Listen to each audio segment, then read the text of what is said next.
이른바 11자형은 고리에 11자의 호음을 파고 문양을 접합시켰다.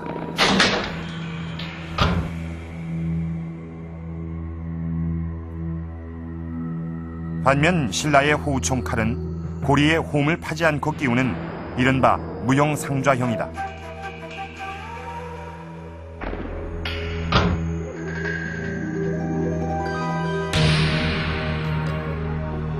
신라나 백제의 칼과는 다른 제작 기법을 가진 옥전고분군의 용복문 환두대도.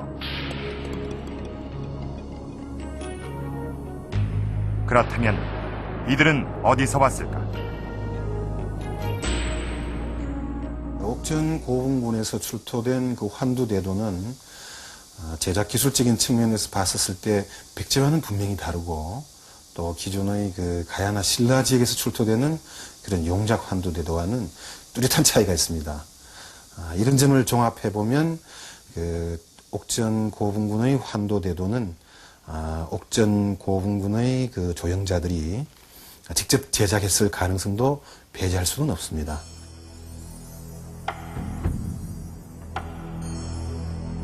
신라나 백제의 영향을 벗어난 옥전고분군의 독자적인 용복문 환두대도. 여기엔 매우 중요한 정치적 의미가 담겨 있다. 그것도 아주 최고급 무기가 많이 나왔고, 그게 아주 근위적인 상징적인 유물이 많이 나왔다는 것은 역으로 이야기하면은 그 옥전고분군이 중앙의 척전 직접 지배에 들어가지 않고 나름대로 자치적인 군사력이라든지 외교권을 가진 것을 반증하고 있습니다. 이거는 전체적인 역사의 큰 맥으로 볼 때는 옥전고분군이 당시에는 어느 정도 자기들이 정치적 영향력을 가지고 적어도 고령 세력, 그리고 신라 세력, 저쪽에 백제 세력 외와 어느 정도 자치적인 군사 외교를 했다. 독자적으로 왕의 칼을 가졌던 옥전고분군. 이곳엔 독립적인 정치 집단이 있었다. 즉, 또 하나의 가야 왕국이 있었던 것이다. 합천의 옥전고분군. 이 주인은 왕을 상징하는 칼을 가졌다. 그것도 독창적으로 제작된 왕의 칼을 가졌다. 그러므로 이곳에는 왕국이 존재했을 것이다. 이것이 우리가 이 화려한 용복문 환두대도에서 만들어낸 가설입니다. 그렇다면 과연 이 가설이 성립될 수가 있을까요? 이 용복문 환두대도는 5세기 말에 유물로 밝혀졌습니다. 이 시기라면은 이 합천은 이 가야의 영향력 아래 있던 땅입니다. 가야라. 여러분 혹시 가야에 대해서 어떻게 생각을 하고 계십니까? 혹시 신라의 속국 정도로만 생각을 하고 계신가요? 아니면 삼국시대 이리 쫓기고 저리 쫓기다가 토기 몇 개 정도만 남기고 사라져버린 그런 별 볼 일 없는 나라로 생각을 하고 계십니까? 아니면 좀 더 멋있게 우리 역사에서 베일에 가려져 있는 그런 신비스러운 왕국으로 생각을 하고 계십니까? 역사책에서 이 가야를 찾아보았습니다. 이 서기를 전후해서 이 낙동강 유역에서 생겨나 562년 대가야 연맹체가 신라에 복속될 때까지 이 지역에 있었던 다양한 정치 집단이다. 이렇게 되어 있습니다. 여기에서 이 다양한 정치 집단이란 표현에 주목을 해 주시기 바랍니다. 우리가 이 사람들에게 가야에 대해서 물으면 대부분 6가야 중에서 이 몇 개 정도만 들먹이다가 맙니다. 자, 이쪽으로 한번 보시죠. 이 금관가야는 김해, 또 아라가야는 함안, 소가야는 고성, 고령가야는 진주, 대가야는 고령, 성산가야는 성주.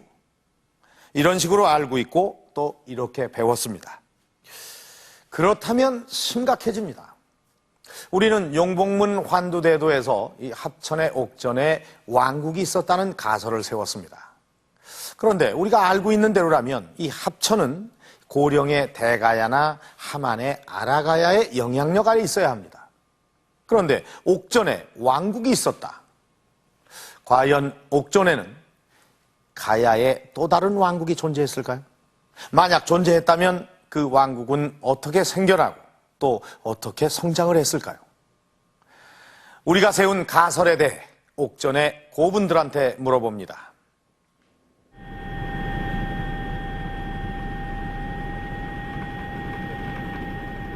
옥전 고분군엔 현재 18개의 봉분이 복원돼 있다. 발굴 대상이던 111개의 무덤은 다양한 고분 형식을 보여주었다. 즉, 가야 시대의 묘제가 총망라돼 있었던 것이다. 길을 전에 옛날 길이 좀 있었거든요. 근데 대체적으로 보면은 이제 목광묘가 저쪽 지역에 많고 이 지역으로 올수록 이제 봉분이 많은데 이 봉분의 내부도 보면은 내부 외형은 똑같은데 안에 조사를 해보면은 수열식 석곽이 있고 행구식 석실이 있고 또 행렬식 석실이 있는데 가야의 묘제는 시기에 따라 다른 특징을 보여준다. 가장 이른 시기 목곽분이 조성되는데 이는 규모가 작고 목재로 뚜껑을 덮는 원시적인 묘제다. 다음으론 수열식 석광묘인데 4개의 벽을 쌓고 덮개돌을 덮는다. 다음 횡구식 석실묘는 3벽을 쌓아 석실을 만들고 입구는 밖에서 돌로 막는 형식이다. 마찬가지로 덮개돌을 사용한다.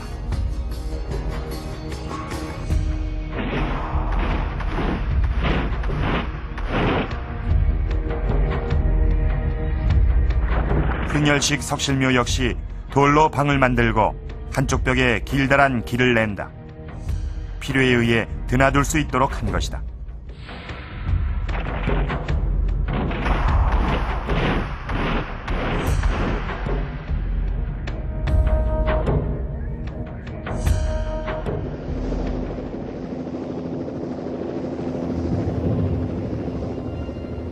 옥전의 고분은 시기에 따라 동쪽에서 서쪽으로 조성돼 왔는데 대형 고분이 나타나기 이전 시기 아주 특별한 무덤이 하나 발견됐다. 도굴구덩입니다. 도굴구덩이.